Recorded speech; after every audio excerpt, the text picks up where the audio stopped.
He said, both of us, about 50 years ago, we were traveling in Isfahan. He's a mujtahid, this alim who has mentioned this. He's an ayatollah. He said, we were traveling towards the city of Isfahan. We saw a nice mosque, a mosque that people go. So we went inside to pray. Then we spoke with the alim of the mosque. We were talking. He said to us, shall I tell you how this mosque was built? I said, yes, what's the story? He said, about 500 years ago, in this city of Isfahan, there was a man who was fairly wealthy, rich. And he had a slave, a servant. They were walking in the streets, normal day, yes. And he came across someone selling grapes, but the grapes were really nice. They looked big, juicy. So he said, I will take whatever you have. And the person selling only had 2 kilos. So he said, I'll take the 2 kilos. Give it to me.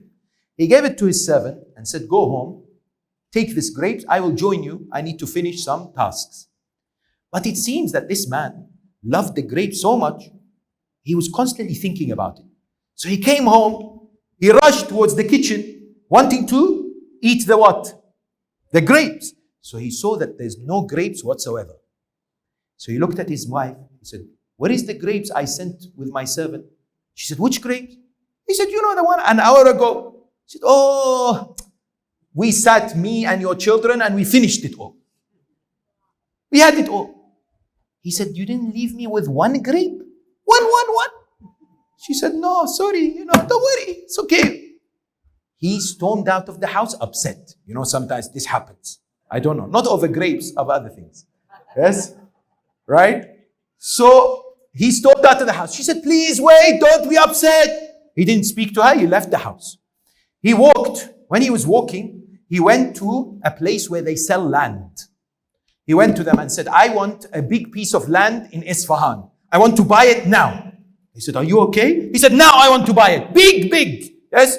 They said, okay, this many meters, that, whatever, big land, I buy it. He purchased it. Then at that moment, after he purchased it, he went to an area where there are contractors and builders. He went and said to them, I want you to come. This is the land I have just purchased. They said, what do you want to do with it? He said, I want to build a mosque. They said, okay, no problem, tomorrow. They said, no. He said, but we can't today. Look, it's nearly Maghrib. He said, fine, I'll give you more. You start now. Just put the first brick there. Of course, back in the time, they didn't need permission from government. They were lucky, yes?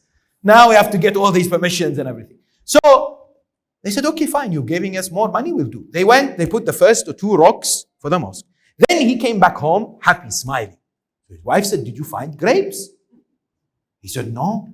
She said, now your mood is so different. He said, yes. She said, why your mood is so good? He said, I am now building a mosque. She said, how is that related to grapes? He said, I tell you how. I am living with you and I sent some grapes. You didn't even leave me one grape. I am thinking if I die tomorrow, you'll never even remember me at all. So let me spend my money on something that will bring thawab for me, let alone leave it for you to maybe send some thawab for me. Yes? So he built this mosque, and now the Imam of the mosque says it's been 500 years and people are praying in it. 500 years he's getting thawab. Yes? Now, what is interesting here, and this is just a reminder for all of us, because many a times we depend on others to do good for us. Quran chapter 73 verse 20 says, وَمَا تُقَدِّمُوا لِأَنفُسِكُم مِّنْ خَيْرٍ تَجِدُوهُ عِنْدَ اللَّهِ. You do for yourself good, you will find it with Allah. You plant the seed. Many a times, mu'mineen, mu'minat, Allah has blessed them in society and communities with wealth, right? And they are very protective of their wealth, no problem. But sometimes people say to them, listen, at the end of the day, you may think that if I leave it to my children, they will invest for the good causes. Or a third of my wealth, I can dictate where it goes to. But the amount of money you spend in your life is much, much, much more rewarding than the one after your death. Because it's harder. This is the moment of test. Not to say, when I die, no problem. You can build whatever you want and use whatever you want. It's giving that which you desire the most in your heart, which is what we need to sacrifice and struggle in this dunya. لَن تَنَالُوا الْبِرَّ حَتَّى تُنْفِقُوا مِمَّا تُحِبُّونَ.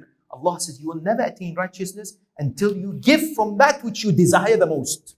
In charity, often we give what? that whatever we feel is loose change. Reverse of the ayah, isn't it? Whatever I don't want, clothes that are old, I give. Loose change that is too much in my pocket, I give. Yes? That I don't want. Allah says, okay, you'll get a bit of reward. But the real impact is you giving that which you think, I don't want to give this, but I'll give it. That's the real change and impact that it will have